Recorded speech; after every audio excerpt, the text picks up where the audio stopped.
I like that, Yo-Yo. We're gonna go live. Woo! Try to contain yourself, buddy. Wow. All right. I suppose we should probably kick this pig, leave it squealing from the feeling. Let's do it to it, fellas. Let's do it.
Hey, you dorks, this is Gunnar Hansen, Leatherface from the Texas Chainsaw Massacre, and you are listening to The Dorkening. Hi, I'm Brian Johnson, and although you probably accidentally stumbled across it and have no idea why you're watching it, you are in fact watching The Dorkening.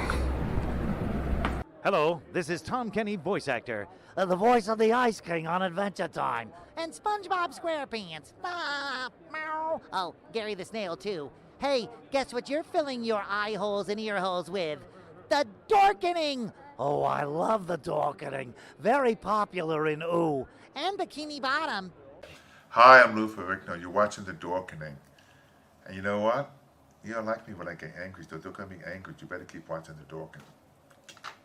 Hey guys, this is Felissa Rose, and you're watching The Dorkening. Hey guys, it's Courtney Palm. We're shooting Death House, and you're watching The Dorkening. This is Anthony Michael Hall, and you're watching The Dorkening. Stay tuned. My friends are going to show you what entertainment's all about, baby. The Dorkening.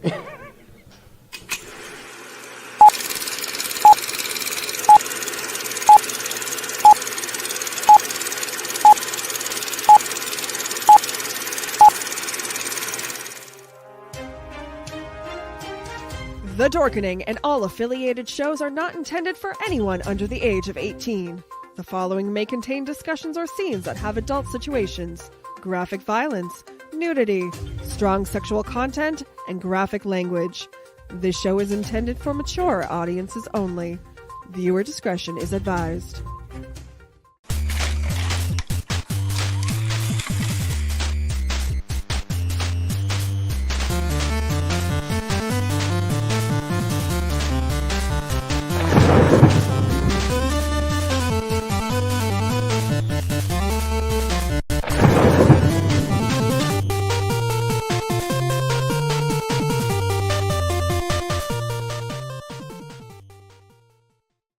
Rise and shine, my sinners.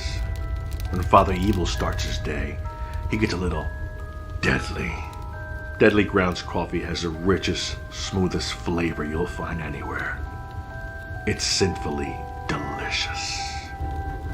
Once you go deadly, you never go back. Order yours at getdeadly.com. Coffee's so good, it's scary.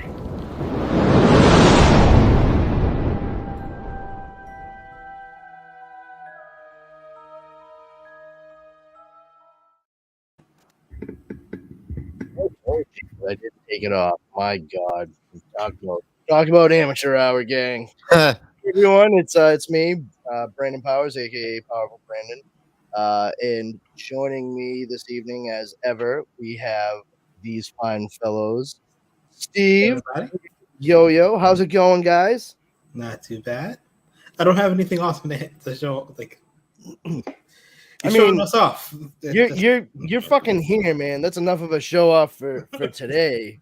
Believe me. You know, after 6 years, I fucking earned it. So, yeah, nobody's disputing that at all. You just don't have to hold it up every time we see you. No, the first yes, time I do. First and only time I'm holding it up since I got it. So I like that. I don't hold it up every time we see you. We don't need that. Excuse me, Brandon, but we are clearly going to have a fundamental difference of opinion on this. So how's it going for you guys? Not too bad. Good. Not too bad, and good is pretty fucking great. That is outstanding. How about yourself, man? Yeah. You know, that's how I look at it. Everyone out there may notice that we are we are like Legolas from the Lord of the Rings minus a G. We are Leoless tonight. Yeah, he is our fearless Leoder has gone and undertaken more convention hijinks where he is spreading the gospel of the dork as far as the word will reach. So he didn't want there to not be a show because we all have fun being on it and hopefully listening to it and watching it. So we were like, yeah, fucking, we're pretty sure we don't even need you anymore. Just go away. And he was like, what? And we were like, yeah, I mean, no problem. That's what we meant to say, Leo. Go ahead and have fun.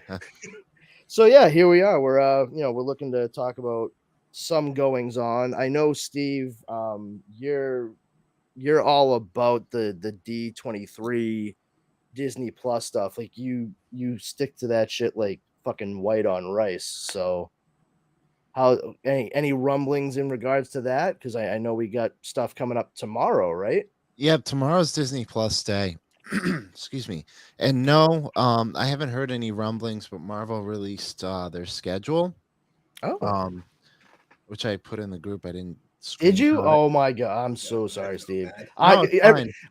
Steve is aware of this. I think Yo-Yo may have caught wind of it too, just from messages throughout the day. But I was in jury duty for the entirety of the day, like since last Thursday, actually. So when we were pulling stuff together, and Steve did actually give like quite a few topics for tonight, I basically was like, oh, that looks interesting. Airplane mode pocket, and that was as far as I was able to get. And then I got home from that and remembered, like, oh, I have like a wife and dogs and a life, and also I'm a fat guy, so I was hungry. So I mean, I think food trumps this stuff 9 times out of 10 for me. If I could eat while talking about this, I'd do it.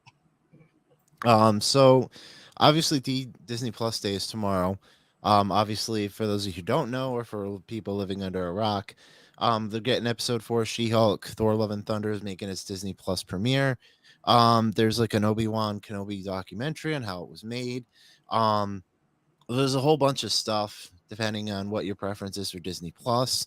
Also, the festivities kick off for Marvel on Friday at 1 p.m. Pacific time.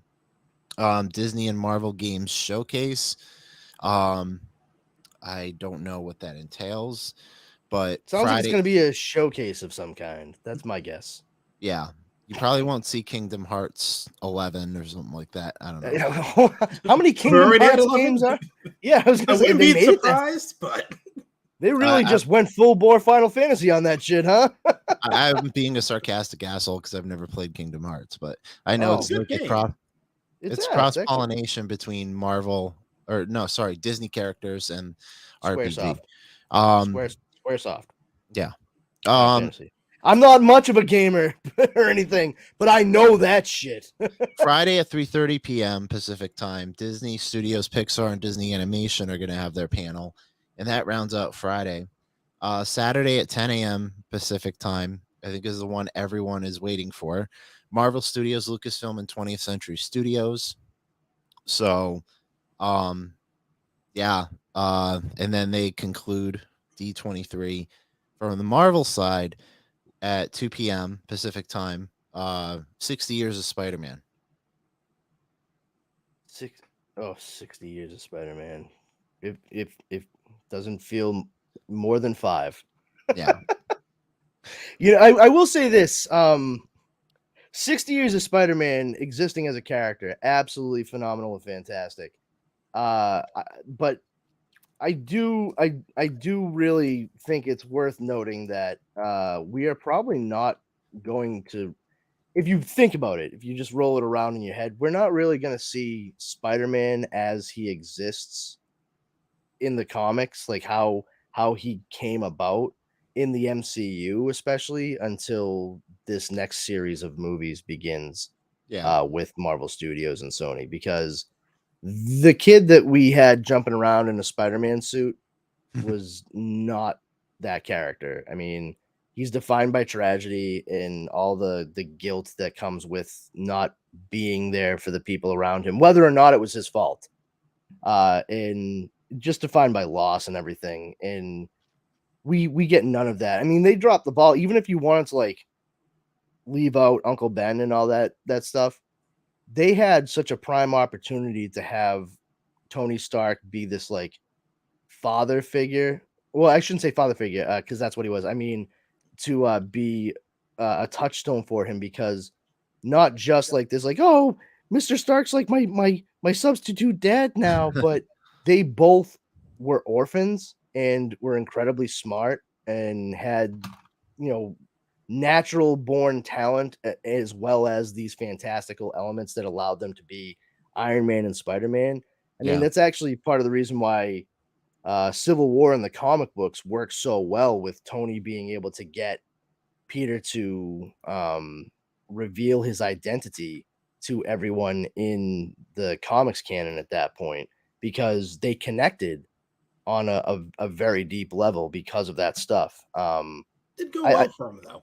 What's that? Didn't go well for him though. I would go so far as to say it just didn't go well for everyone who even remotely likes Spider-Man stories. Like in Civil War and the Superhuman Registration Act and everything, it was a great story beat.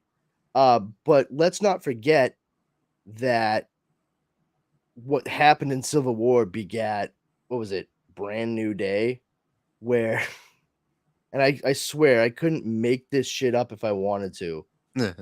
They decided they didn't want Peter Parker to be married to Mary Jane anymore in the comics, because they're like, oh, it was so much better when he was like freewheeling and blah, blah, blah.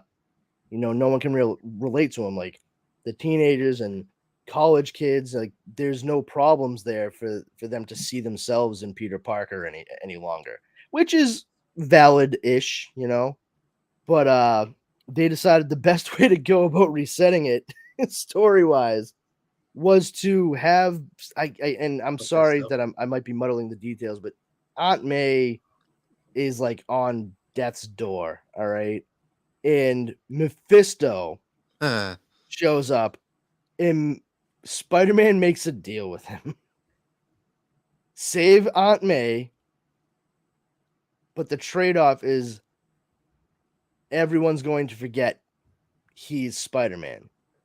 Not forget Peter Parker, but like his whole life is going to change. And because of that, like he was no longer married or even with Mary Jane Watson, and he was no longer an Avenger, and the entire world forgot about him revealing his identity during Civil War. And it was absolutely fucking stupid. Like he wanted, that's what, he wanted Peter's true love for Mary Jane. Jabo just threw it out there. He wanted Peter's true love for Mary Jane. Thank you. Yeah. I barely like glanced at those comics when they came out. One More Day, by the way. Oh, is it One More? There was One More Day and Brand New Day, and I always confused the two of them because they came out like one right after the other, essentially. But oh my god, so dumb, so fucking stupid. Like, trade me your wife's love in memory of you to keep your fucking octogenarian aunt alive for maybe 6 more months. Oh, that's a good deal. Is it, Pete? Is it a good deal? I believe the French term is dumas. We would say dumbass here in America. My God. But yeah, so we haven't really gotten to the crux of the character insofar as the hardship that Peter faced and that defined who he was for many, many years, going all the way back to Steve Ditko and Stan Lee. So that's like fairly exciting. And hopefully with a retrospective of 60 years that Disney and Marvel Studios will be doing, they have their feet firmly rooted in the origins of the character all together in the industry, and that informs how they're going to I want to say maybe contextualize his story for the future, because the MCU shit so far that and this is coming from someone who's not the biggest Spider-Man fan, but that ain't quite it, kid. Shiny spandex at the end of No Way Home was definitely like a pleasant surprise, and I never thought that I would think that like at all. So yeah, I mean, is there anything that's blowing your hair back in particular about what they're talking about for D23?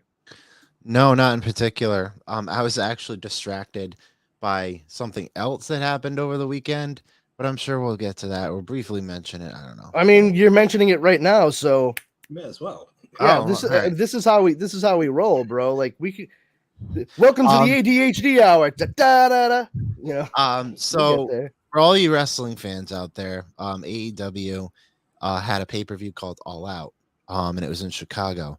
Pay-per-view was good. A lot of people are flocking to the AEW camp, but after the show ended, for like wrestling press, like Wrestling Observer and just Fightful.com, they were invited to a media scrum. And for those of you who don't know about CM Punk, he's from Chicago and he won the title in Chicago, so it was a big deal. He kicked off the scrum by making some unprofessional things, saying some unprofessional. Oh, okay. I missed this. I caught wind of it. I'm glad I read 3 sentences, because otherwise I'd have no fucking clue what this is about. That's awesome. Okay. Not going into detail, there's hundreds and hundreds of YouTube videos you can see that go into detail. Basically, cliff notes. He basically slammed management. He slammed some management who are wrestlers as well. After he left the scrum, said wrestlers intruded into his locker room and a big brawl ensued. Now these 3 wrestlers are with wrestlers, unheard of. Well, it's unprofessional. Balderdash, I say. There's like a fine line, and Balderdash. There's like a fine line between professionalism outside the curtain and professionalism inside the curtain. And this inside the curtain was not professional at all. So real quick, Steve, Tom Morris, which by the way, Tom did say happy Wednesday, everyone. I had it up there. I didn't get a chance to say it out loud, but he is also saying right now, I'm actually going to talk about it on Saturday on my wrestling show. You're welcome to join in on the conversation, Steven. Send me the details and we'll connect. You heard him, Tommy boy. Tweet the deets. He'll get right back at you. So basically, there was a kerfuffle. People were biting, and people were throwing chairs at each other. Black guys, injuries, lawsuits. Police got involved. So basically tonight on AEW, it was announced that CM Punk was suspended. He had to forfeit his title, and the 3 other people who won the Trios Championship on All Out had to relinquish their titles, and they are suspended as well. Might I mention, these 3 guys were executive vice presidents of AEW. So I mean, it's nice that they're like doling out the punishment equally. Yeah. I mean, there's a lot to dissect on it, and we have a Mothra of topics to talk about. So basically, I've never heard Mothra used as a unit of measurement. So I'm down for it. Yeah, I'm not against it. It's just new. I have to get used to it. Basically, look up on YouTube, AEW Media Scrum. You will find rants, news, anything, and that's it. Back Rants, to you, news, and Brandon. anything. Yeah. Back to you, Brandon. When news breaks, I fix it. All right. Yeah. So there's there's been a fair amount of stuff going on. We got another great She-Hulk episode last week. It was very cool to see what was going on with the Abomination. Have you seen it, Yo? Did you watch it? Yeah. Okay, good.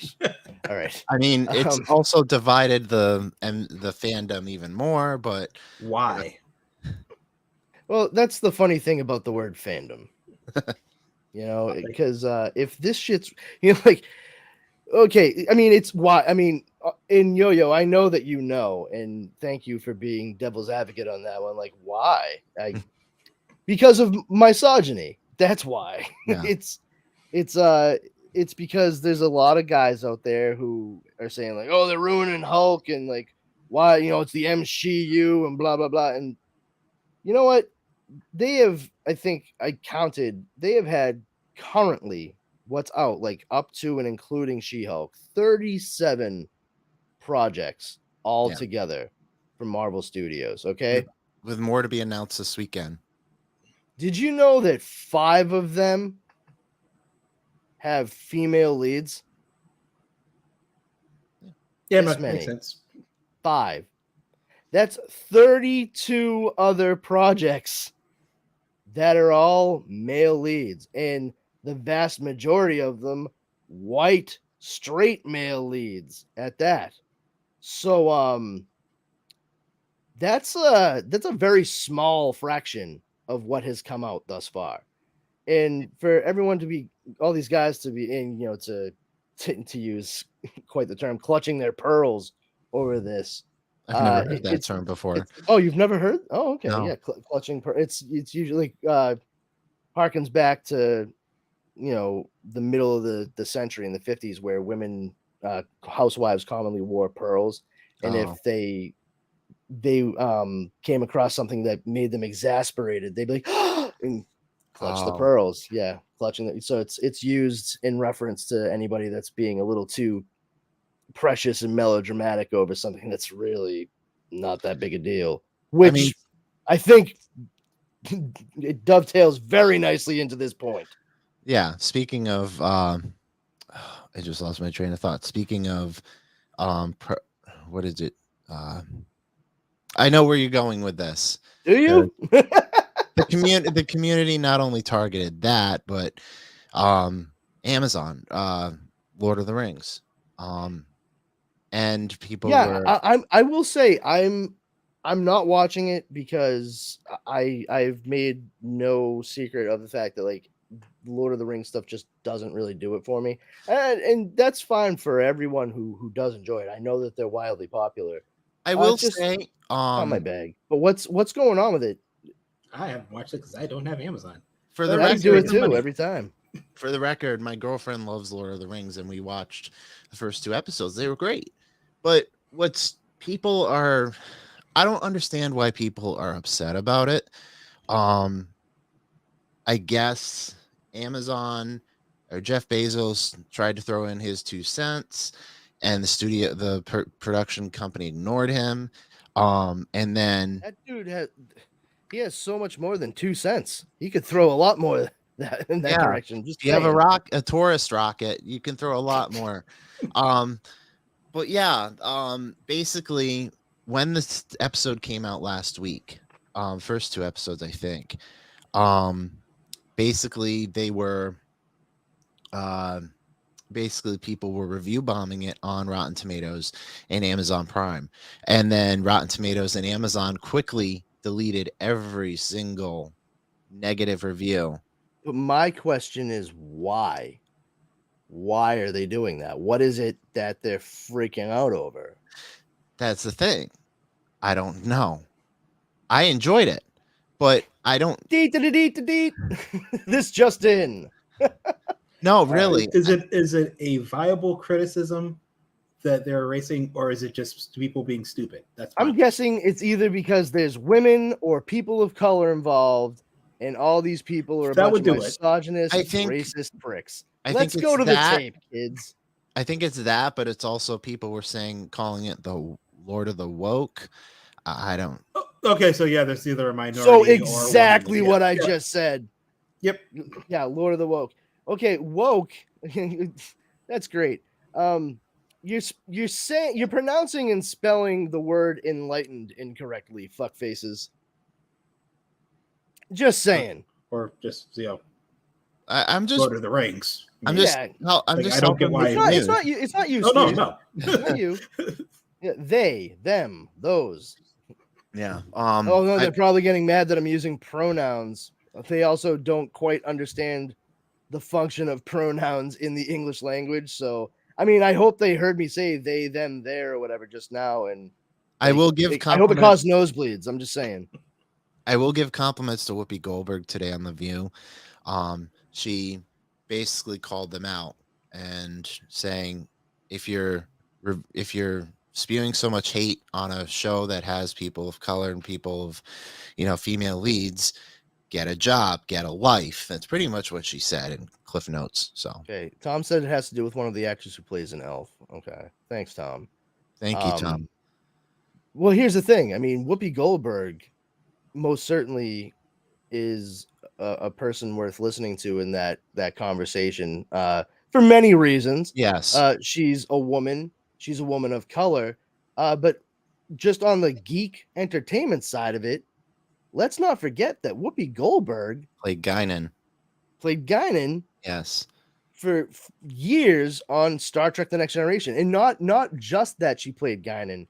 She actively sought out a role on Star Trek because she loved Star Trek. I think a lot of people really misunderstand, or they just don't quite get that the show Star Trek, the original show, the original series, we all know about a lot of the groundbreaking things and how Nichelle Nichols and William Shatner was the first interracial kiss on national television. We know that just like academically and historically, but for communities, Star Trek is a very important show, particularly in the 60s going into the 70s for the Black community. Dr. Reverend Martin Luther King is one of the people who convinced Nichelle Nichols to stay on the show, like to stick with it. Yeah. And it's a good thing he did, because look at the far-reaching influence that one show has had. I mean, I literally finished watching the 3rd season of Discovery, which is like the umpteenth fucking Star Trek show tonight. Which is headed up by an incredibly talented and beautiful Black actress, Sonequa Martin Green. I mean, at this point, like, forget The Walking Dead. Like, I'm not super impressed by anybody's work on that show, to be perfectly honest. But after seeing her in Discovery, like, I would watch her read the phone book. Like, she's incredible.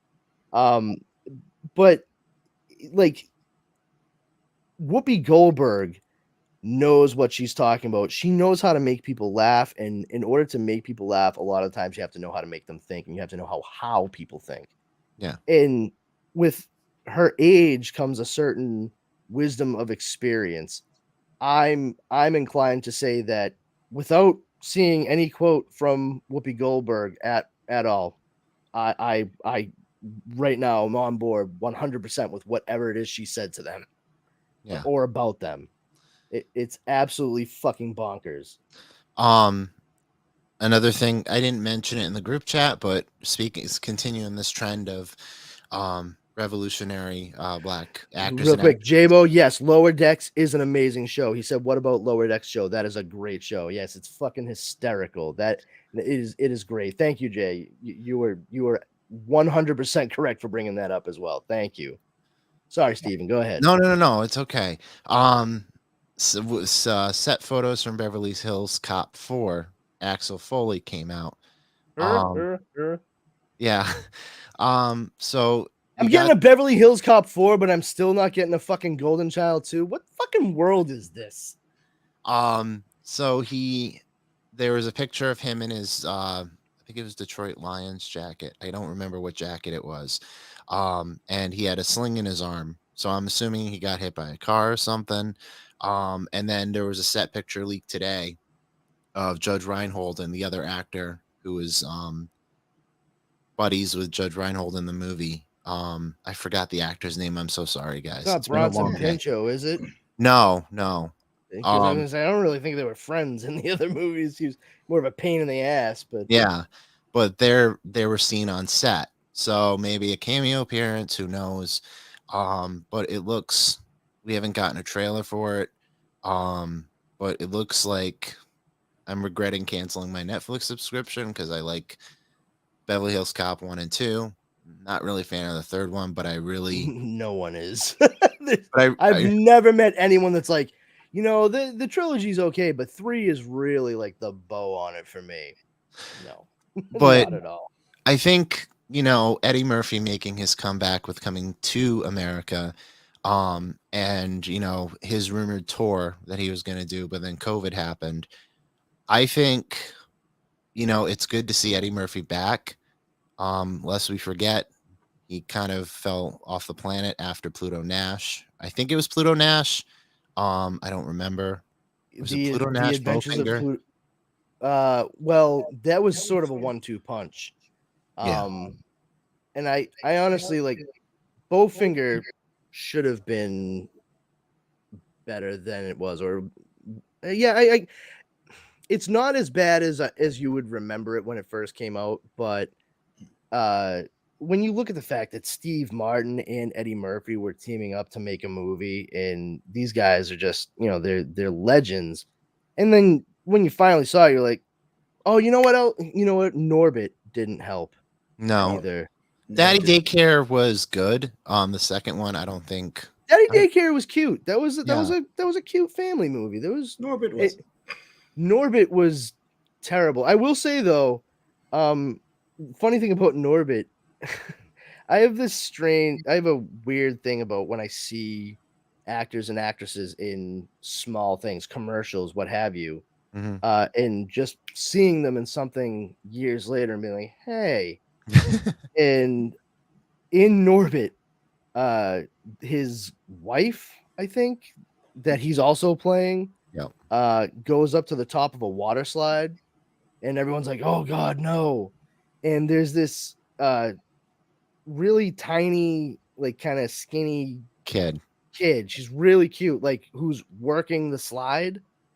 And she's like, oh no, I don't know if I can let you go down there. And she's like, I'm doing what I want, and goes down the slide. Like, this is gonna be fun. And it's when I saw her in the movie, I was like, what the fuck? That's like that fast talking cheerleader from that Sprint commercial from like a year ago. And then I saw the show Holliston by Adam Green, who, he created Hatchet and all the way up to Frozen. the most recent Frozen, excellent horror. And Victor Crowley, which is the 4th Hatchet movie, which was a surprise movie. And honestly, I think it's the best of the Hatchet movies. That's my own opinion. No, I agree with you. But I complimented him at Rock and Shock, and I said, out of all your Victor Crowley movies and Hatchet movies, I think Victor Crowley is the best. And I bought the Blu-ray from him at the booth, and he signed it. So yeah, I met Adam Green. I was in line at Rock and Shock, and I was joking around with people in line. Like I was talking with them. I was making them laugh. They were making me laugh. It was great. And I was in line with my buddy Alex DiVincenzo from BrokeHorrorFan.com, and Alex is doing his thing, talking to Adam, getting an autograph, and Adam Green is just so generous with his fans. Like, yes, he will take as much time as is necessary to make sure that somebody had a great time meeting him, and that's like so heartening to see, because he remembers what it's like to be on the other side of that table. And I think we've all come across filmmakers, celebrities that we admire, and sometimes they are pretty jerky for no other reason than they just are. And that's a real it's a real fucking shit pickle to deal with. However, right after Alex finishes talking with Adam, I come up. I'm like, hey man, you know, I was wondering if you could sign this for me. He was like, absolutely. And keep in mind, like I said, I've been in this line coming up. Like, I'm not a quiet guy. I wasn't yelling, but you know, I'm talking with like 6 other people behind me, and we're all, you know, the line started getting boisterous because of me. I get it. And he was like, yo, what's your name? And I told him Brandon, and he was like, Brandon. I was like, got it in one, bro. Thank you. And he signed it for me, and he was like, to Brandon, just keep laughing. Thanks, Adam. And I was like, cool, man. Thank you so much. And I took a photo with him. And then I walked away, and Alex was like, oh, so what did he say to you? And he's like, oh, just keep laughing. And I was like, oh, okay. And I was like, yeah, is it just me, or does it sound like I was in line preparing to kill myself until I spoke to Adam Green and he got me turned around on that? He was like, yeah, it kind of does. Like, it makes it sound like I was severely depressed. And he's like, listen, buddy, it gets better. I'm like, thanks, man. I thought it was pretty good before we started talking, but now I'm reassessing some things. Do you see something that I'm not aware of? But yeah, like that, the whole thing started because I saw Laura Ortiz in Holliston, and when I saw her in that, because of Alex, I was like, wait a minute, that's that girl who ran the water slide in Norbit, and she was in that Sprint commercial. And Alex is like, so that's your touchstone for that actress? I'm like, always will be. Yeah, that will never stop.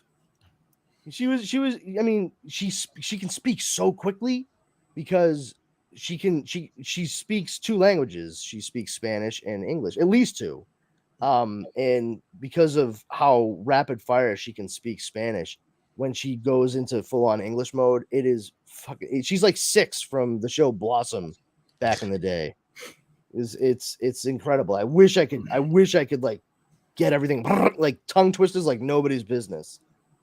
But yeah, so that's that. There's supposed to be a new Black Adam trailer dropping tomorrow. That should be good. Yeah. And we got character posters too. I think a character poster of Dr. Fate, character poster of Black Adam, and the character poster I'm trying to of the rest.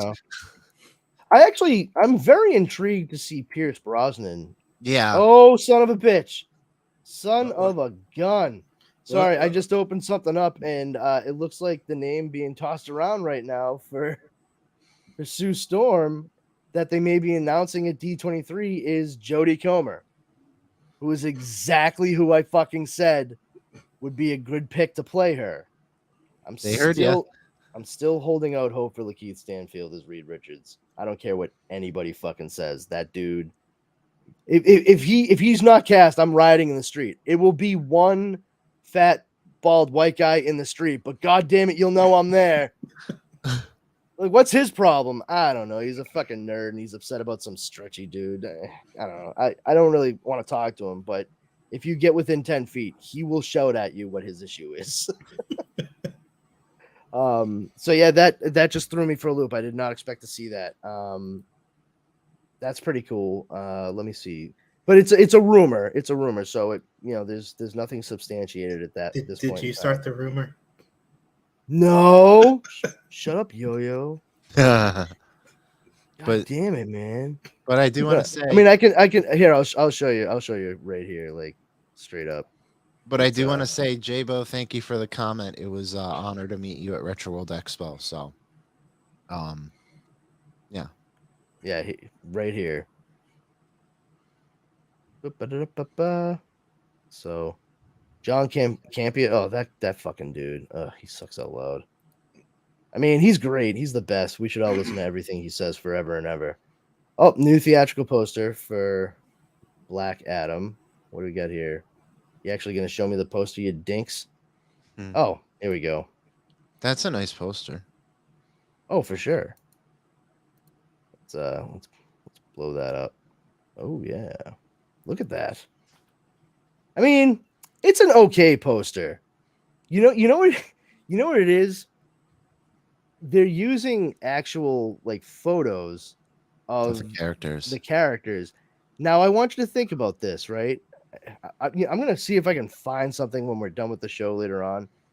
But imagine if this poster, instead of it being them all photographed and posed as in such a way that this same exact thing was done as a painted poster by Drew Struzan. Okay. This same exact poster by Drew Struzan, the popular movie poster artist from all the movies in the 80s you loved. Spielberg, Lucas, you fucking name it. Like, he did some phenomenal work. If he did this, it would elevate it to the nth level. Nth. Yeah. Hawkman. It's like the meta. I will say about character posters and regular posters now, I do miss like the posters that came out in like the 80s and 90s. Like you were mentioning, Drew Struzan put posters on the map. Yeah. And you know, you don't need much to sell a poster. I mean, look at the Return of the Jedi poster behind me. You know, it was just everything that's you saw in the trailers, everything is teased on the poster. It gets people in the seats. The Batman movie in 1989, all it was the bat symbol. Well, I mean, I will say this much: it wasn't just the bat symbol. Well, yeah, I mean, you know, it's a the coming June 29th. Well, you know, not just that. I mean, Nicholson. it was a black shiny bat on a yellow field, and it looked very polished, very clean insofar as its design.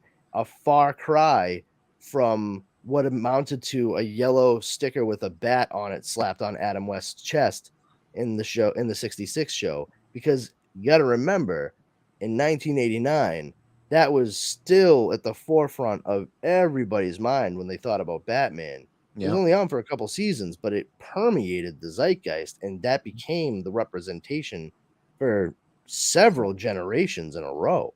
Yeah. So, I mean, people's interest were certainly peaked in the intrigue before they started like letting little drips and drabs come out was palpable. And the marketing for that was stellar because if you guys know, when it came out, they showed the trailers and they were like attached to Halloween 5. They were attached to, you know, certain movies in 88 into 89 up until its release. But people would go to buy a ticket to the movie just to see the thank you, Jabo. Hold on. Jabo said, and can I say a big thank you to Steven for getting me into Retro Expo 2 weeks ago? I got to see my friend Daniel Pacina, aka Johnny Cage. Thank you again, Steven. And he said, "You the man, Steve." You the man too.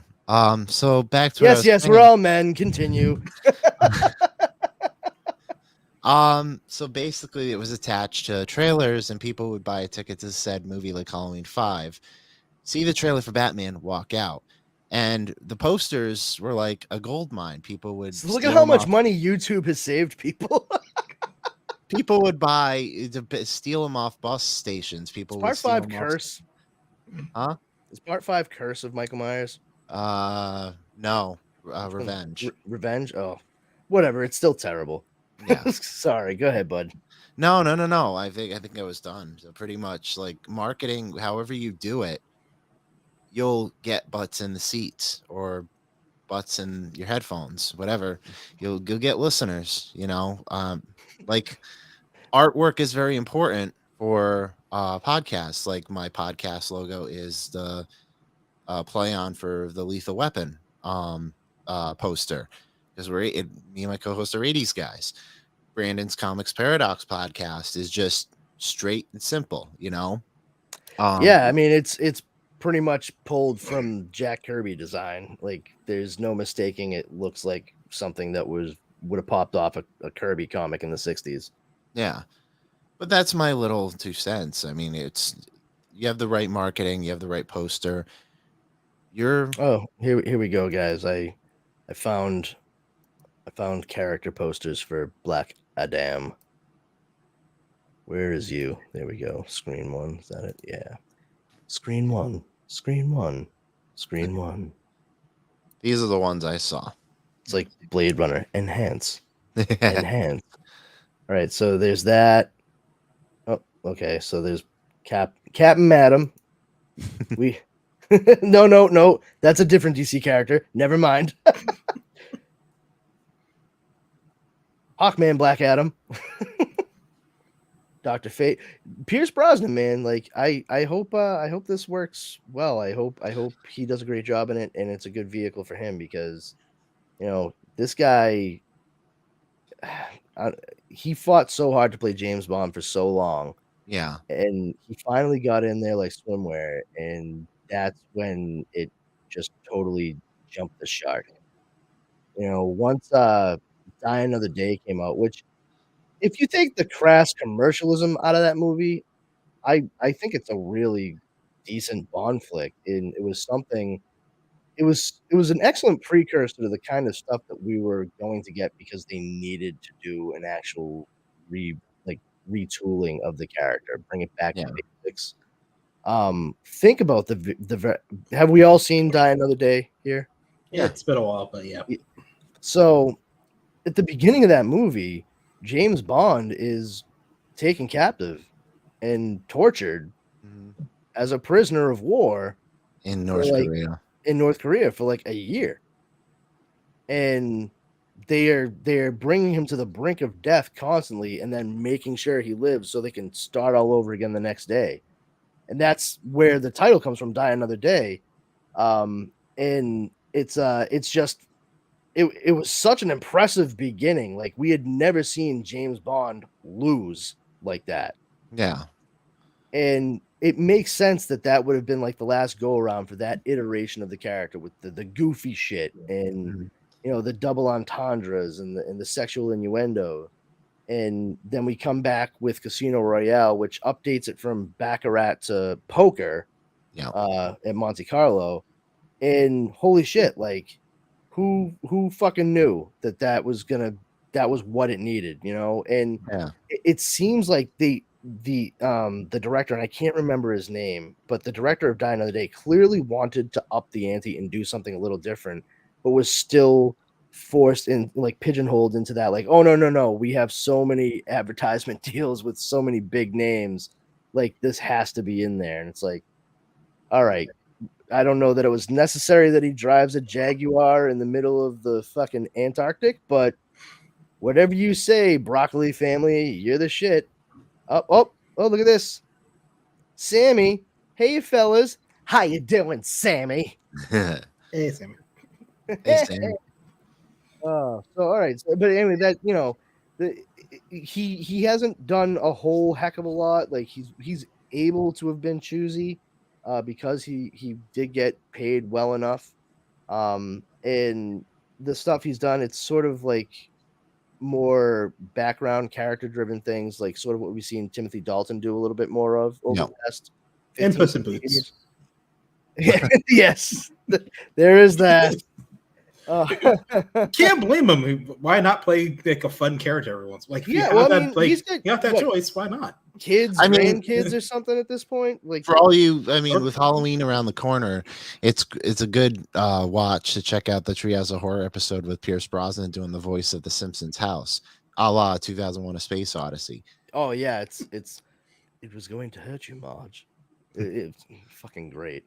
And we got Cyclone right here, which I'm very interested to see how that works out, because I didn't see too much of the character in the later JSA stuff that Jeff Johns was doing. I know she was like kind of brought in and incorporated, but from my understanding, she was actually a character that was created by Mark Waid and Alex Ross for their DC Comics Elseworlds Kingdom Come. And she was the daughter of Red Tornado, who was a fucking robot. So yeah, wrap your head around that one. And someone else, I cannot remember who, but I will say I've seen the design for the character, and it's very much in line with what Alex Ross had done for the initial character design, and the actress is as cute as a button. So like as a straight dude who likes comic books and movies, I'm like, So far, so good. Now let's see how the acting goes. Please and thank you. I'm sure she'll knock it out of the park. And then we have Adam Smasher, another one who was put right into JSA.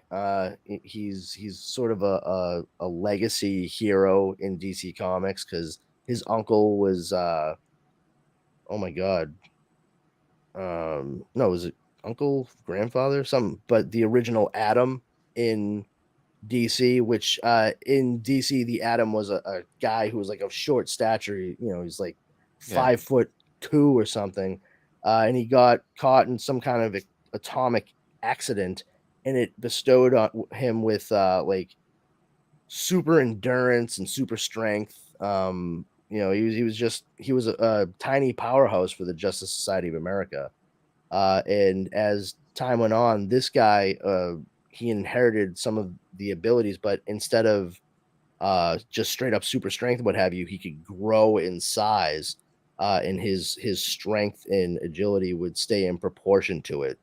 So he wasn't just like growing in size and then just as he moved along.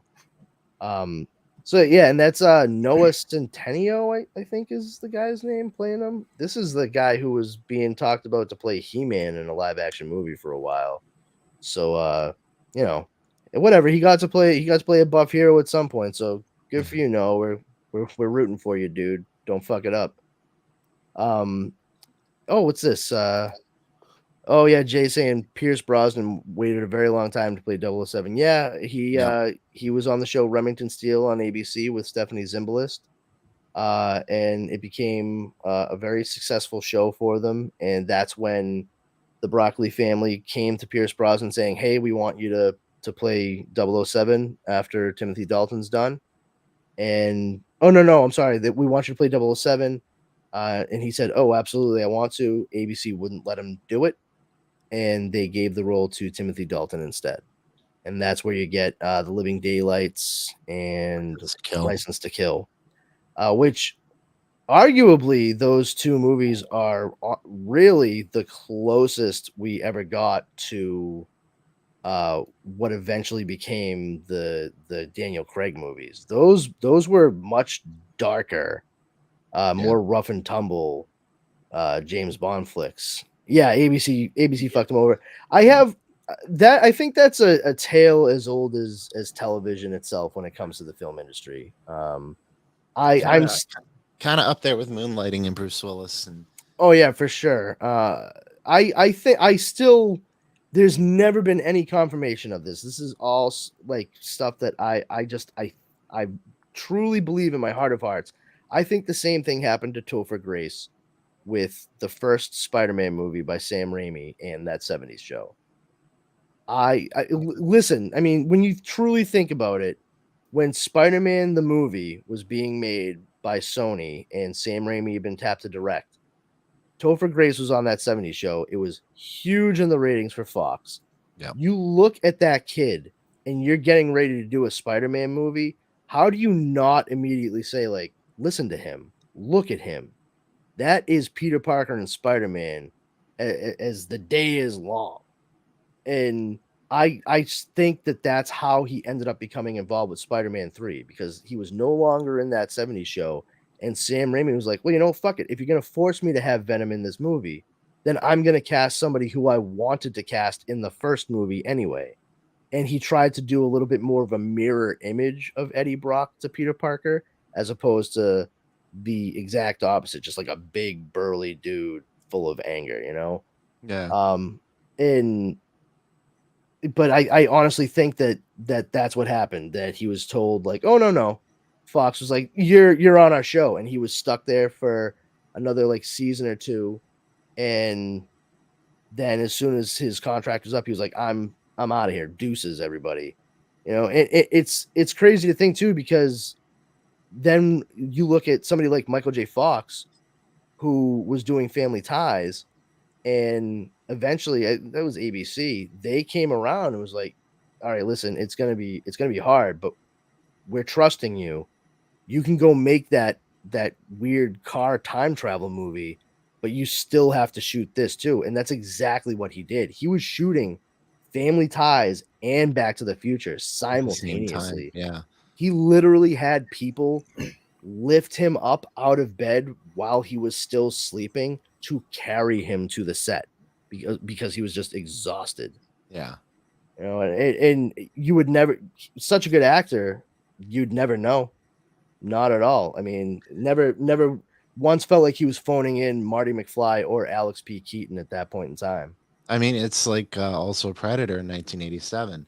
If those of you don't know, the creature was supposed to be, given the technology they had, the creature was supposed to be orange, and it was supposed to be played by Jean-Claude Van Damme. I think this part is a little hazy for me. Correct me if I'm wrong, but I think he. Don't worry, we will. I know you will. I think he went to do like Kickboxer or something, and then they got Peter Anthony Hall to do the suit, and then I think it was Stan Winston chimed in with the suit saying, "No, I think I can help you guys with a better idea," and we have what we know now. Hold on, what was that for? What was this for again? Predator, 1987. Oh yeah, it was Stan Winston. I mean, that fucking dude. I mean, he did the same thing for Marvel. Yeah. I mean, one of the last things he did was design Iron Man's armor for the very first movie.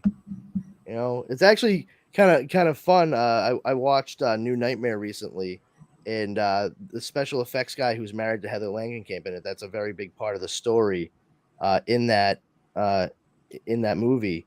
The guy at the beginning in Heather Langenkamp's Nightmare that gets killed by the mechanical claw right before that's like the opening credit sequence. His name is Matt Winston. He's an actor. He's been in numerous things. You may actually recognize him in Galaxy Quest. Yeah. He's one of the Thermians. But he's a character. He's been in numerous things. His dad is Stan Winston. Yeah. And I got the biggest kick in the world, having not seen this movie for several years, watching it on the big screen, and like, oh, that's fucking funny. Like, they clearly understood that they were casting Stan Winston's kid as one of the special effects guys for this new Nightmare thing, the movie within the movie. You know? And with documentaries, some documentaries like In Search of Tomorrow, the definitive 80s sci-fi documentary, in the 80s, Stan Winston was a heavy player, but we all know Stan Winston passed away. So who do they look to for the person to speak on this documentary on his behalf? His son. So yeah, I mean, and he's a really good actor. I really like Matt Winston a lot, and like I said, he's kind of become a character actor, but I think that's also partially because I don't think he's ever been given like the chance to be a more leading role. I mean, he's not like classically handsome or whatever, but sometimes that's not what you need. I mean, if we're willing to let Jon Favreau be in movies that make money for a while, then we can do that for fucking Matt Winston too. It's okay, gang. So I hate to be the one to think, because I know you said we could, but I hate to be that guy to correct you. But the Jean-Claude, because I was thinking about, like, did he have issues with the suit? Oh yeah, Jean-Claude Van Damme, yes. like he was cast, and then it just wasn't gonna work for how bulky they were gonna make it, right? Yeah. They needed He to kept be more passing out. Yeah, and I think they also decided they wanted him to have a larger stature. They wanted him to look more physically intimidating because that's the crux of Predator. And for all you fucking smooth brains out there, Predator is not about big strong burly man from Austria going up against the alien with the dreadlocks in the middle of the jungle mud. No, they kept using fucking brawn, and the Predator was taking them out because it's a hunter. Yeah. All right. And it was only when they stopped focusing on the muscle and strength of what they could do that Arnold Schwarzenegger's character stopped and realized what he should do. And that was the whole key. He thought about it. He actually planned and attacked using his mind. He put all that brain power to work. And granted, yes, it amounts to rolling around in mud and still like fighting the big alien. But still, the mud was key there. And that's where you definitely see like a full through line to the movie Prey that just came out, which I maintain was absolutely incredible and such a pleasant surprise. Yeah. I don't think that there's anything that they showed happen in that movie that was not plausible throughout it. I mean, they show her constantly working to better herself throughout that entire movie, and even her own brother like takes advantage of her by using the plan she came up with and taking all the credit for himself. You know, like it was really well done, and they subverted my expectations for that mud pit in the end of that movie so fucking hard. Hats off to them. I really thought I was, oh, cool. So I get to see this again. No, I did not see this again. They did well. I mean, given all the rumblings of them continuing like with the historic way, you know, they had the Predator go up against the Comanche Nation. Obviously, there's rumblings of them making lightning strike twice, because if you all remember Predators, there was a fantastic sequence of a guy with a samurai sword going up against the Predator. If you think about it, you know, obviously a Predator is like a historic, like he goes back to time periods. Think about this. If he went to feudal Japan and went up against, you know, samurai. But I mean, I do agree that would be a very interesting story and movie, but it seemed to me in Prey, and I have no problem with this, that was the first time that one of the I can never remember the name of this fucking alien race that they are. I always want to say Yakuza, but that's not it. God, it's gonna bother me. Yeah, it's gonna bother me. I can't remember. I mean, they retconned the Alien versus Predator historic timeline too. Yautja. Yes. Yautja. Yeah. So it seemed to me that this was the first time that they had actually gone to Earth to hunt. Yeah. So if you're looking at Prey, and we have French settlers there who are, you know, fur trappers and what have you, we are well past feudal Japan. Yeah. You know, so if you then have a story, you okay, bud? Yeah, I just realized my laptop was unplugged. Oh, that's great. Hey everybody, that's Yo-Yo's shirt we just saw. But if they had it take place in feudal Japan, then it kind of negates that sense of it being the first time the races come across human beings, essentially. Yeah. You know, especially with the working its way up to bigger kills as the movie goes along, and then finally realizing like, oh, man is the most dangerous thing here. That's what I'm gonna hunt. You know, I thought that was very well done, and it's done consistently and subtly enough that you don't feel like you're getting beat over the head with it, you know? I mean, in closing, would you, with everything we had, you know, after Predator 2, we had Predators and the Predator, and now we have Prey. So they're going back. Would you rather them go back instead of going forward? Honestly, it's tough, man. I think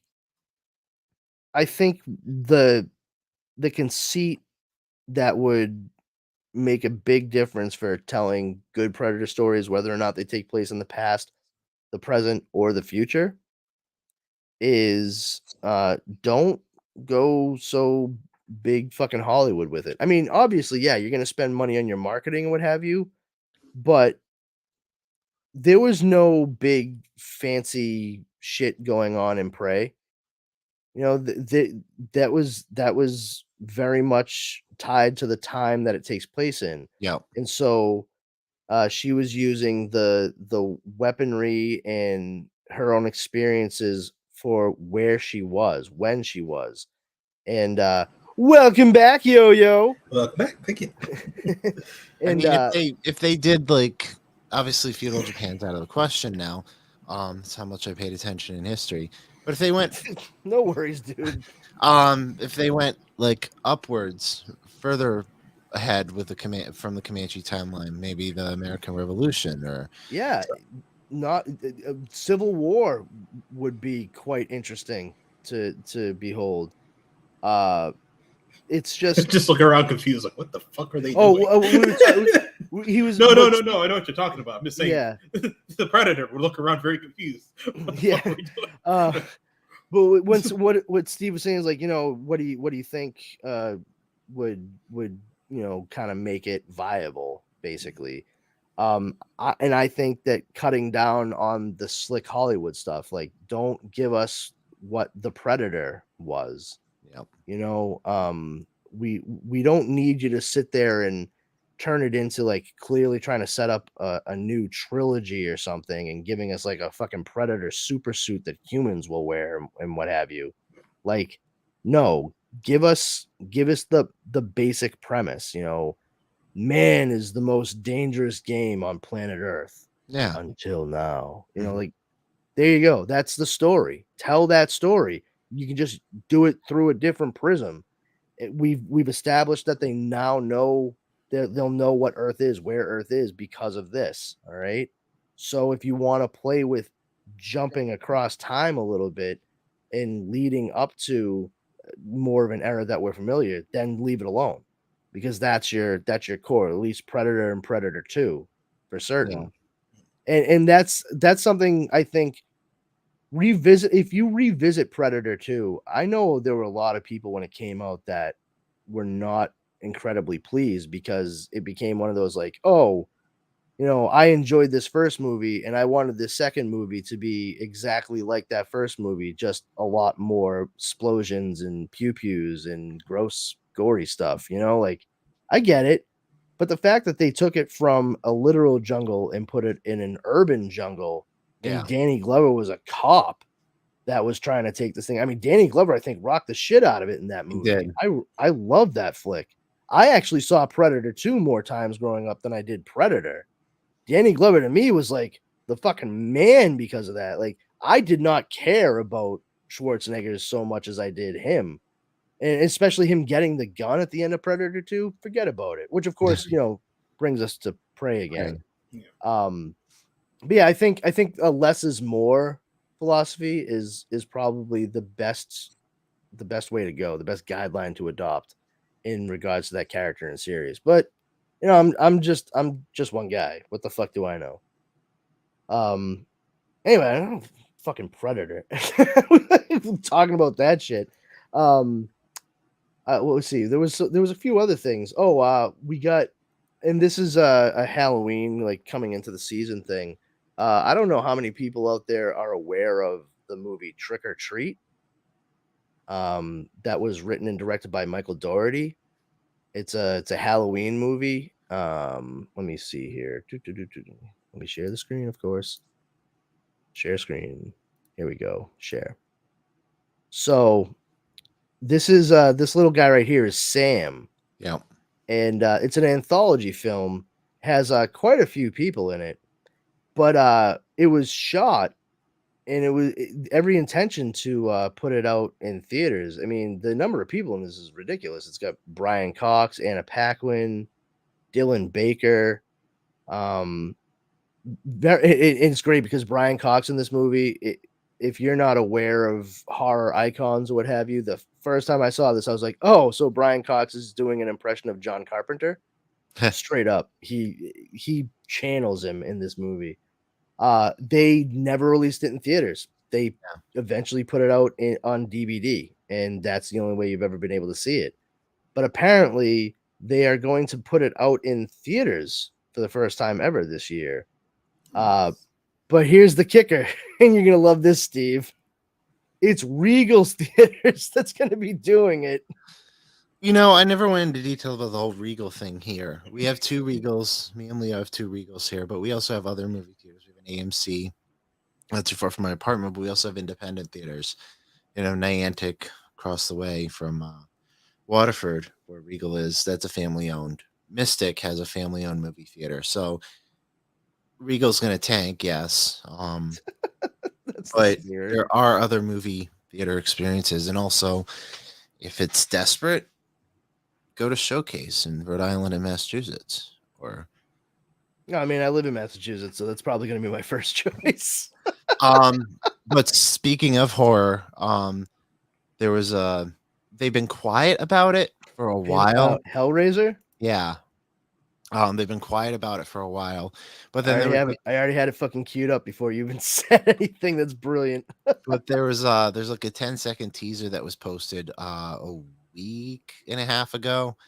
What's fascinating about this for any Hellraiser fans out there, if you watched or read the Hellbound Heart, the gender origin of Pinhead is not really specified. So casting a trans actress as Pinhead kind of, is kind of a No pun intended, but they're really hitting the nail on the head, right? yes. But it's like a good casting choice, and they Mhm. just released, like you're putting up right now, they released some good set photos. We only saw like her face, but we're seeing like some cyborg stuff from this picture. I mean, also there was a new Cenobite that's going to be announced in this trailer, Mhm. in this movie on Hulu, but we haven't gotten any ideas. Look at that. Yeah, That's fucking. I mean, it's cool. I'm not saying like like, oh, that's terrible. I mean, I'm saying like, wow. What the hell happened? That's what I want to know. Well, first of all, the nails going through is incredible, and I honestly, one thing that I love Hellraiser, especially the first movie. Like I absolutely love that flick. It skews the hell out of me. I mean, even Doug Bradley gave it the seal of his approval. Well, he would have to at this point. I mean, what's he gonna say? Like the portrayal of Pinhead in this. I mean, he gave it. Oh yeah. Well, I mean, he's known Clive Barker for so long. Like he would understand exactly. Oh yeah, no, that Clive absolutely would sign off on this. Like it makes sense.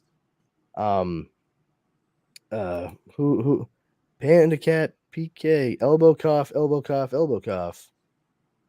Your elbow sounds like it could use Hall's mentholyptus lozenge. Hello, Panda Cat. I don't know what else to say to that. But one of the things I noticed in some of the spots here, and it's one thing I always just had like a slight problem with in the original makeup, is I always felt like the nails through the skin going into the skull, like all throughout the face and head, there should be like spaces in certain spots, especially around the face, like around the nail, because it should be that the skin was moving around it.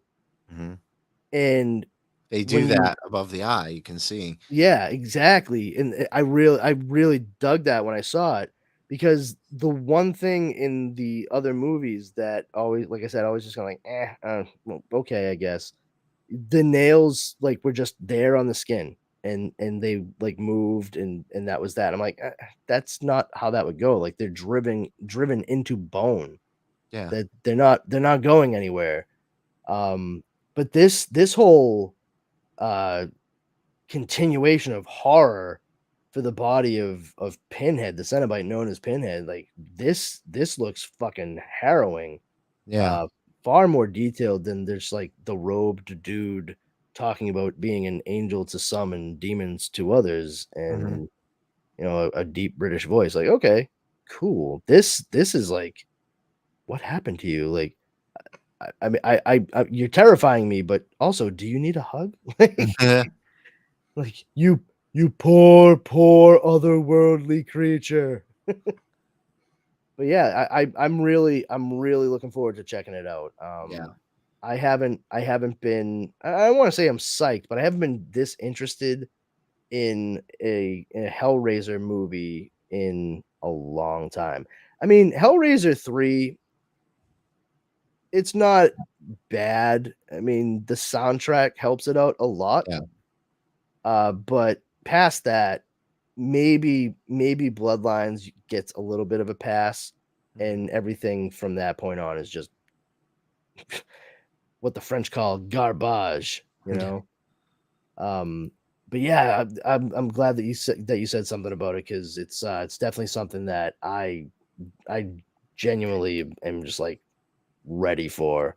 We deserve an updated dope ass scary, gory version of Hellraiser at this point in time. And it's heartening to see that people involved with the original movie are giving it like 2 broken thumbs way up there. Yeah, and I just opened this up real quick. I mean, it looks like people are throwing around names. Her Jodie Comer's come into, now stepping into the ring, Jodie Comer. I like her for it a lot more than Lily James or Amanda Seyfried. I don't even know who Vanessa Kirby is. Philippa Sue. Because she was in Mission Impossible Fallout, right? Well, she was also in Hobbs and Shaw. Oh, that's one of the Fast and Furious dealies there, right? Yeah. Yeah, I have not seen a single one of those movies. I don't know anything about them other than it's all about family, I guess. You're not missing much. They were car thieves. Olive Garden. Yeah, perfect, Yo-Yo. Fast and the Furious. When you're here, you're family. Can I get that 67 Chevy and a never-ending pasta bowl, please?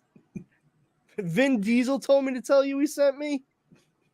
But yeah, I don't know any. I've made fun of them, like, oh cool. I'm not a fan of Fast and the Furious 5, Tokyo Drift 2. I can't wait for it. Like, I mean, I'm not a fan of the franchise, and I always make a joke about it. So, oh, hold on, we got Tom saying something here. Tom saying Hellraiser was the very first horror film as a kid for him. I'm guessing. It was also the first film to give me nightmares. If this version of Hellraiser continues that memory, then it's done its job of giving me nightmares. Yeah, absolutely. Yeah. I mean, that's clearly what a horror director is trying to do. And I think the team took it very seriously and gave it a lot of thought. I mean, just the character design that we had up on the screen shows that there was a decent amount of thought given to the approach to the character. So, I mean, I'm here for it too, man. Like I said, it skeeved me the hell out back when I was a kid. It still gives me like the shivers every once in a while as an adult.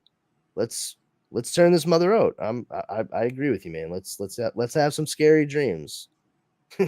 Oh, look, it's the man or woman of my dreams, and it's important to remember that nightmares are dreams too.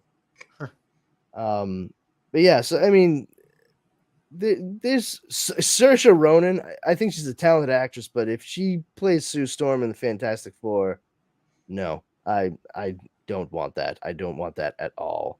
That's a very very weird choice. Like, just because somebody's blonde doesn't mean they should play Susan Storm in a Fantastic Four movie. And arguably, I understand that Philippa Sue, most certainly not blonde. She played Eliza Dushku. No, Jesus. She played Elijah Dushku. She played Eliza Dushku in the Buffy the Vampire Slayer behind the scenes, the Joss Whedon tragedy. No. The one of the sisters in Hamilton, the one that marries Alexander Hamilton. Yeah. That's Philippa Sue. That'd be an interesting choice, but I haven't seen her in enough other things besides Hamilton to gauge how well she could play a role like that. I don't know. Not to say this is Shakespeare, but I think you gather my meaning. Yeah. Lily James, no thanks. I like her, but I don't want to see her play Susan Storm either. Like, yeah, we've already had her in some Disney movies. She can stick with Cinderella. Go do another Baby Driver, and you'll be fine. But yeah, and let's see, jumping around a little bit because I got this in front of me and open. Superman and Lois on the CW, they were finally able to replace the actor for one of the 2 sons that left right as they started shooting season 3. Hey guys, I'll be right back. Oh, okay, we'll be here. Let me see. I feel like I should blah. How are they gonna explain it? Yeah. I mean, How do they get to one that looks like just enough like you can just ignore it? No, as a matter of fact, it's crazy. I saw the kid. And we'll go to Deadline. Maybe they have an actual. Yeah, he actually looks more like the other kid's brother than the actor who left the show. Have you watched it? Have you watched the show? No. No, okay. It's surprisingly good, dude. Like very surprisingly good. I was so skeptical when I put the first episode on, and when I got to the end, I was like, "You sons of bitches! You're gonna make me watch this whole series." I've heard nothing but good things about it, but it's just I have not like. I did watch Sandman finally. Like, oh, dude, that was amazing. I'm Fucking hoping Netflix brilliant. doesn't do a Netflix thing. Well, I mean, even if they do, Neil Gaiman made sure to retain, the rights so he can Sure. shop it around to anybody he wants. So the man's a fucking genius in more ways than one. Yeah, this kid, his name is Michael Bishop. I guess he's an Australian actor. Not that means anything one way or the other. I'm just saying He's going to speak like an American perfectly. yeah, exactly. But I mean, maybe if he doesn't have to say the word potato. That's my favorite word to hear an Australian try to wrap their mouth around when they're doing an American accent. You can, if you listen, you can hear them fighting with every fiber of their being. They want to say potato, but because they have to overcorrect and enunciate it, they'll say, which is even weirder because it doesn't sound human. They go, potato. No, what are you, Siri? Stop it. Fucking nuts. It was Yvonne Strahovski in the show Chuck that first brought it to my attention because she and Zachary Levi are pretending to be like a married couple for a mission. And so they're in this like real nice neighborhood and they realize they might be bugged. So he's like, "Oh, hey, honey, what are you doing?" And she goes, "Oh, nothing. I'm just making some potato salad." And this was like DVR, straight up. Like I still had cable. I paused the fucking show and I looked at my wife and I was like, "What the fuck did she just say? What is that word that just came out of her mouth?" And Dara was like, "Potato?" And I was like, "No, that is not what she said. I know what you said. That's similar to the thing that came out of her word hole. Let's go back. Let's check the tape." And I went back and I was like, "Listen." It's like, potato salad. I'm like, she's a robot, right? Like that woman's not real. The programming is faulty. And she was like, "Oh my God, why would she talk like that?" And I said, "Oh, wait a minute. She's one of Australia's major exports, a blonde-haired, blue-eyed woman." So it makes perfect sense that she'd bring that accent with her. So yeah, she fights against it. And if you really listen to a lot of Australian actors, if they ever have to say certain words, potato being one of them, they go a little like marble mouthed around it. Hugh Jackman, believe it or not, is one of the fucking worst. Seriously, listen to him in a lot of things, and he drops the Australian accent in hard. Yeah. Especially in X-Men, the first movie, when he is in the car, in the trailer with Rogue after he finds her in the back, like as a stowaway, they're talking, and he drops his Australian accent in like 4 times. I was like, wow, dude, that's pretty bad. I mean, granted, he got cast on the fly because it was originally supposed to be DeGray Scott from Mission Impossible 2. So he had to jump right in and do the thing, but it makes me think of the X-Men cartoon, Pride of the X-Men, that never went to series back in the 80s, where inexplicably they even though they gave Wolverine his dope ass Earth Tones costume, they made him Australian. They're like, "Hey Chuck, it should be me running this team and not Cyclops." It's like, that. What part of Canada is that accent from again? Oh, are you sure it's Moose Jaw, Saskatchewan? Yeah. It doesn't sound like he's from Regina. I'm just saying. Regina, the town that rhymes with fun. That's, I believe, one of the town slogans in Regina, Saskatchewan. But yeah, so they managed to replace the kid with this actor. I think in Yo-Yo, I know you haven't seen it, and Steve, I know you'll never watch it, but in this most recent season, they had like a whole Bizarro world kind of thing going on, inverse world they called it, and they had Bizarro Jonathan come over. And the key differences in our world, like the one we watch, Jonathan doesn't have powers, but Jordan does. And in the inverse world, Jonathan has powers and Jordan doesn't. So he comes over from inverse, and what's kind of cool is they play up the whole Superboy from the Death and Return of Superman look. He shows up with a black leather jacket, a black t-shirt with like a red spray painted S that looks like the blood dripping down from the Death of Superman. And I don't know if he has red jeans or not, but I mean, it's the full on like Superboy look from the 90s. I think because when he showed up, he terrorized Smallville. People saw his face. They may do something with like Kryptonian tech to like make everyone forget that Jonathan looked exactly like that bad dude that came over with superpowers and tried to kill everyone. And that's how we, the audience, are going to see him moving forward as well. That's just shooting from the hip. I could be wrong. I probably am, but that's just, decades worth of crappy television and a whole shitload of comic books being filtered through my mouth right now. So, make of that what you will. I'm trying to think. Is there any? I don't think there was anything else. I think we covered most of the cliff notes. Yeah. I think we did. This was interesting. I saw this earlier today. Apparently, David F. Sandberg, who directed Shazam and directed the upcoming Shazam Fury of the Gods, was originally considered to direct Venom for Sony. And he did not do Venom because he wanted to do Shazam instead. You picked the right one? I think so. I like Tom Hardy. I don't really like those Venom movies. Probably mostly because, well, one, I just don't really care about Venom. I think Venom looks cooler than he actually is. Which is the case for a lot of stuff that came out in the 80s and 90s for Marvel Comics altogether. They were focused on making things look good so they could try to make toys out of them. And mission accomplished with Venom. You guys and Todd McF really knocked it out of the fucking park there.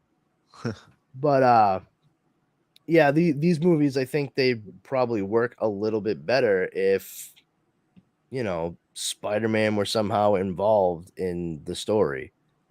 Which is also seemingly going to be a plus of the Marvel Studios movies, the MCU movies, considering we saw a teensy tiny bit of symbiote stay behind when Tom Hardy blinked back to his reality.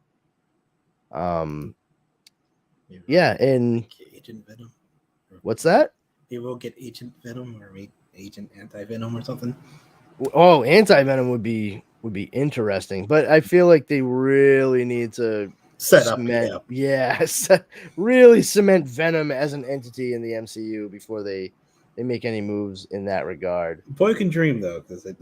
Yeah, fair enough. Let's see. Apparently, Catherine Keener is joining Joker Folie à Deux, the sequel to Joker by Todd Phillips, starring Joaquin Phoenix. Folie à Deux. Folie à Deux.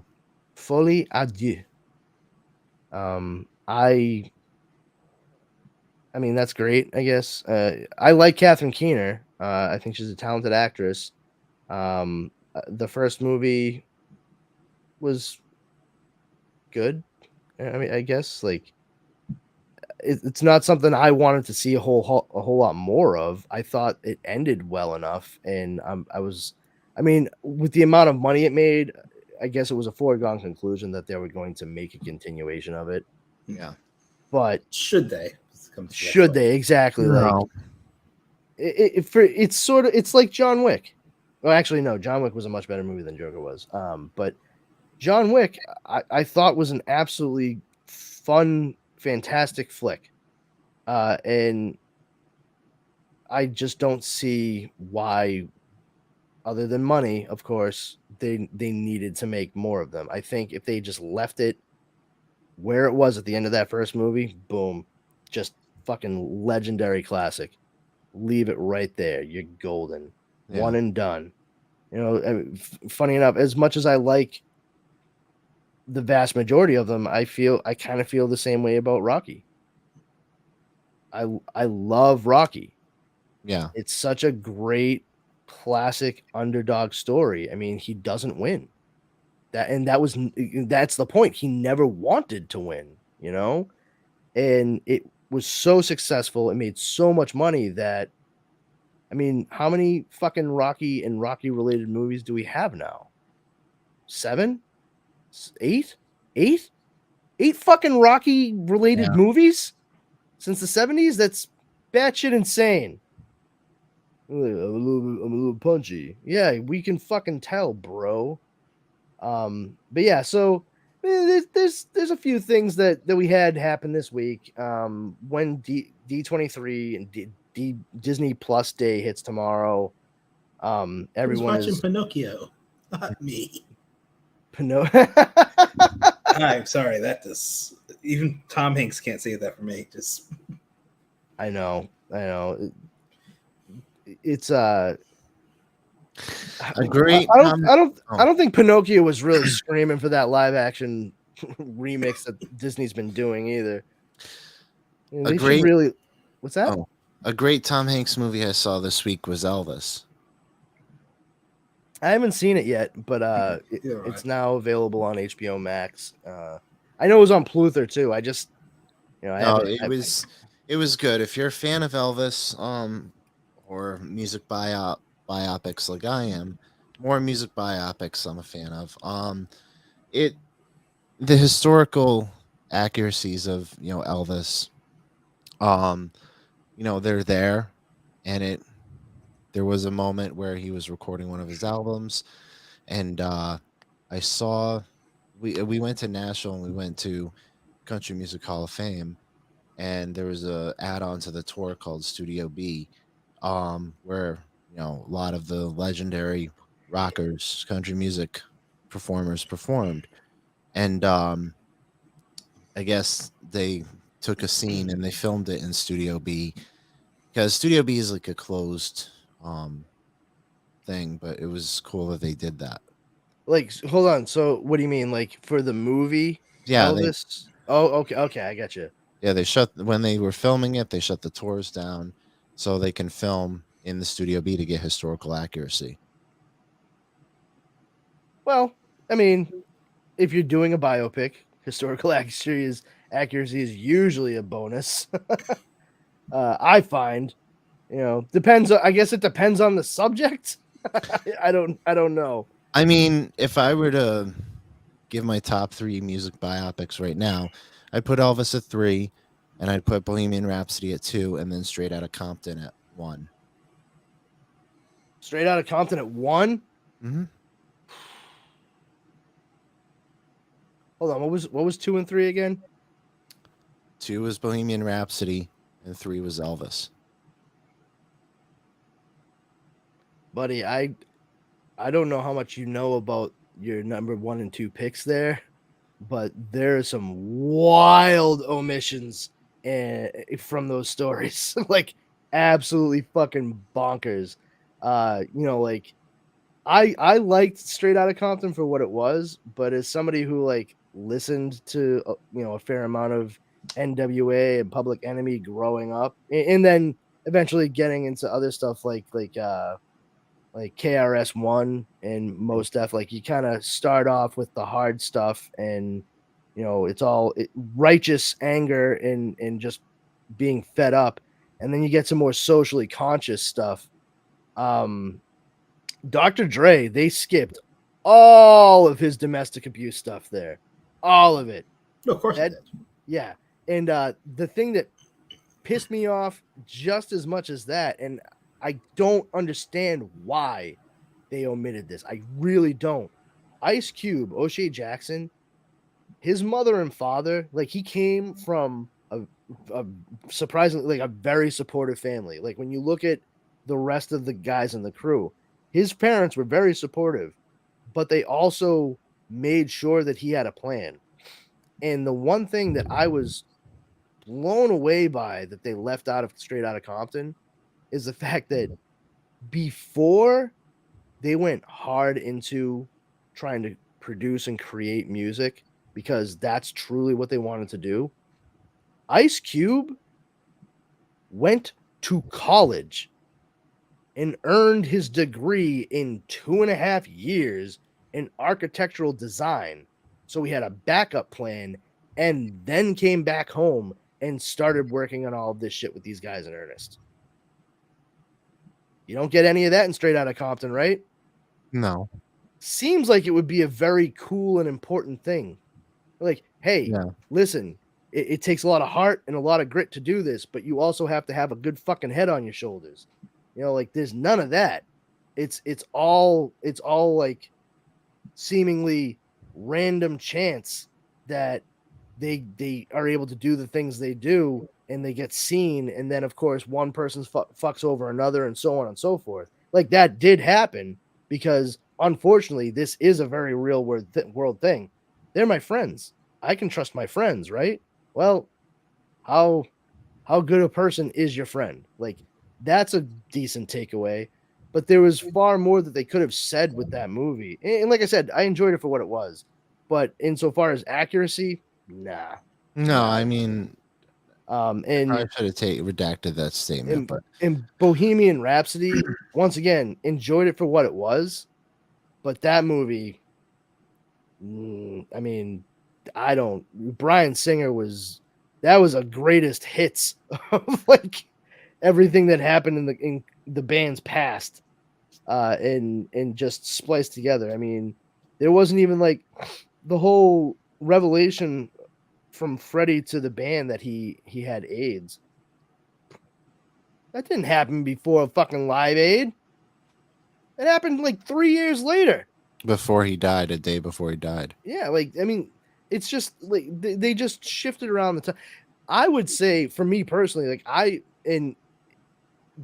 they do take liberties, but they're very straightforward about it, because they make it a hyper realistic story the way it's told. I liked Rocket Man far more than I liked Bohemian Rhapsody. Yeah, I thought that was done very well. The way they actually incorporated Elton John's songs into like this weird, hyper realistic, like musical type of storytelling, but like still hitting on the beats of like some pretty horrible shit. I mean, if you get the history of Elton John and his manager, you kind of get that same feel with Elvis. If you know the history of Elvis, Elvis used to have sex with the Colonel a lot. No, the Colonel kind of screwed him over. This is a very different movie. I was not expecting that. You know, it's told from the Colonel's perspective, and he's saying, I created Elvis, but Elvis didn't make mistakes. But really, at the climax, that he was keeping stuff from him. Elvis wanted to go international, and the Colonel said, no, I don't want you to do that, because the Colonel was an immigrant. Yeah, wasn't he from Germany? Yeah. So, and he had a lot of ties to different things, and he was afraid.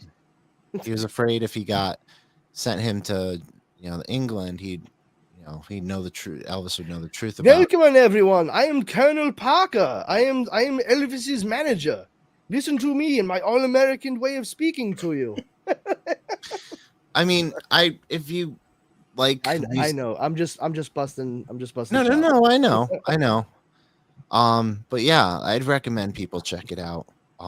In the words of Uma Thurman, an Elvis man should like this movie. Oh, all right. I think in the words of Uma Thurman, it's a $5 milkshake. What the fuck does that have to do with anything? It's funny, like when I think of Elvis sometimes, I mean, I grew up hearing a fair amount of his music and seeing, a good amount of his movies. Funny enough, the last movie he ever did, he played a doctor in it, and the doctor's name was Dr. John Carpenter. And then, that was the last movie he did. He died. And then one of the next big projects involved Elvis years later was the Elvis movie that was directed by John Carpenter, starring Kurt Russell. Who the very first movie that Kurt Russell was ever in as a kid, had a small role in it. He was this little kid at like a fair that Elvis Presley paid a nickel to kick him in the shin because he just screwed up talking to the girl that he had a crush on. He's like, hey kid, do me a favor. Kick me in the shin. Oh man, that hurt. Like, Wow, Elvis, you truly are the greatest actor of our time. I always think of Jack White playing Elvis in the movie Walk Hard, the Dewey Cox story. Yeah. He's like coming off stage, like looking at Dewey. He's like, "It's called karate, man. Well, kind of two people know it: the I was going, Chinese and the King." I was One of them going is dark, me. but I was thinking 3,000 Miles of Graceland, but that's a little dark. That movie came out on my 18th birthday. Like, I know that sounds weird, but it's like not often that things come out on my birthday. And then a year later, it premiered on HBO on my birthday because it was a Friday the year before. And then the next year, it was a Saturday. So it was HBO's big Saturday night movie. Yeah. And it's not bad. It's interesting. I definitely think that Kevin Costner's character in it is probably one of the more intriguing ones that he's played on screen. And the thing that I didn't know about after seeing Elvis, Sammy's a huge fan of Moulin Rouge, and the director Baz Luhrmann directed Moulin Rouge. Mm-hmm. So there's you don't get a Moulin Rouge feel to it. Not cast is the. Well, I mean, you want to talk about hyper realism in a musical? Moulin Rouge, that's that all over. Yeah. So yeah, for sure. But it does have like the Moulin Rouge is really bright. So is Elvis. It's really bright. But the only takeaway from it is if you're a fan of Moulin Rouge, I mean, it doesn't have like the musical numbers. It does have Elvis singing like his hits, but there's a story to them. So, Yeah, it's always helpful. Like, oh, coherent story, brilliant. I mean, it's better than, for no apparent reason, them going belting out a Beatles number, for no apparent reason. Fair enough. Sorry, Sammy, I love you. Tom, what does everyone think of Rocket Man? I really like it. I brought it up probably at the same time you made the comment. It's a good movie. It is. But yeah, aside from that, like I said, not a whole heck of a lot going on. I think we covered we reached out to all the corners at this point. And we're just waiting for some big announcements. There's of course still a lot of the same stuff going around with like, oh, is Henry Cavill back as Superman? Oh, I heard Henry Cavill's going to be in the House of Dragon season 2, and oh, I heard he got cast as Hyperion in Marvel. It's like, yeah, well, he's going to be at my birthday party next week. Yeah, exactly. Like, I heard he's gonna be hanging out at my friend's house next weekend. Like, yeah, we all hear things, don't we? Yeah, I feel bad for Leo because he's doing the Tidewater HorrorCon, but he's missing out on the announcements. I'm sure he's gonna see announcements here and there, but that's what group chats are for. Yeah, I mean, I don't know. I don't really care one way or the other. People act like you can only do like A or B. Like, this is not binary. You know what I mean? Like, if you're an available actor or actress and somebody comes to you and says like, hey, we want you to like play a role here. Well, if you can, then you're gonna like, it doesn't matter. And it doesn't mean you can't continue on doing other things you were doing too. Like, whatever. It's a silly. Are you going to pay me to act like someone else for a while? Yes. Yeah, exactly. Yeah. And they keep saying like, oh, he's gonna be Hyperion. I'm like, I feel like that's like a little too on the nose for casting with Marvel. I feel like they would actually be like, no, that's actually gonna be really confusing. This guy just played Superman, even if he hasn't been in a movie recently, people are still associating him with the role. That we want to boost the sales for our competition on their DVDs and Blu-ray? No, I will. Okay. I know Brandon likes to rant on the show, but I'm going to give out a word of wisdom. We've all seen like people giving out their opinions on shows, certain shows that we talked about earlier, and people giving the internet wrestling community giving out their opinions and not respecting like what's going on, the serious situation on social media. What I'm going to say is, with this weekend, maybe everyone be nice to each other and respect people's decisions. Yes, you may not like and I'm channeling Brandon here. Yes, you may not like what you're going to see, but other people might. And just sit back, enjoy the ride, enjoy the weekend. Yeah, if you don't enjoy a bit of information you get, or a thing that is on that other people are clearly enjoying, don't watch it. Don't don't engage with it. Like, what do you think going on social media and what have you is gonna, like, you railing on it? What do you think that's gonna do other than make you look like a An asshole. raving lunatic asshole? Exactly. Um, and I say that as someone who has come on here and raged against those raving lunatic assholes, looking Yeah. exactly like one of them while I do it. Ugh. But it's for a good cause. I promise.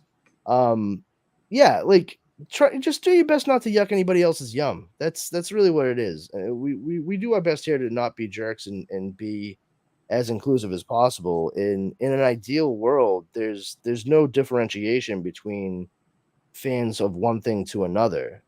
And that's really what it's all about. Like, let's just enjoy things. And if there's an iteration, if there's one thing that you're not like that into, there's so many other things that it's still even involved 9 times out of 10 with the thing that you like. So enjoy that. If you're coming at it from like, oh well, I have to watch it now because it's all gonna be connected anyway. But you know what? Just fucking cheat watch it. Fucking read the Wikipedia after the season finale comes out, and then just watch the last 5 minutes of the season finale. Whatever. Like, just why set yourself up for aggravation? Like, I don't know about anybody else, but I'm not a big fan of when my blood pressure shoots sky high. Me You neither. know, and especially if like you're somebody who's sitting in front of a computer just waiting for this shit to come out so you can rail against it, and you're already sitting there looking like you're doing your best physical impression of comic book guy from The Simpsons.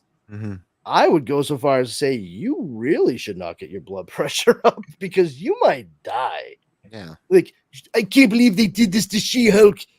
She's 6'7". She's barely even muscular. My left arm is going numb. Oh, worst heart attack ever.